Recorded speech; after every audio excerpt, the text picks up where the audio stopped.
Salam dəyərli izləyicilər, çox təcili bir məlumatı diqqətinizə çatdırıram. Zəhmət olmasa videonu hər kəslə, xüsusilə körpə övladı olan şəxslərlə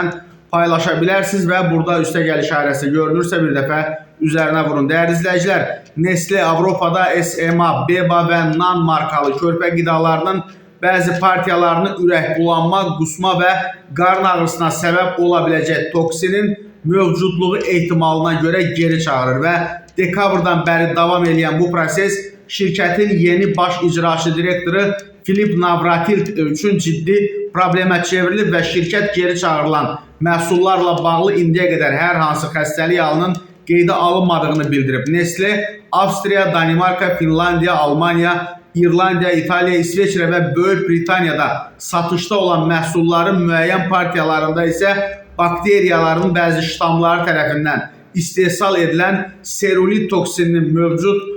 olduğu barədə xəbərdarlıq edib və Avstriya Səhiyyə Nazirliyi geri çağırmanın ondan çox zavodda istehsal olunan 800-dən artıq məhsulu əhatə etdiyini və bunun şirkət tarixində ən böyük geri çağırma olduğunu bildirib.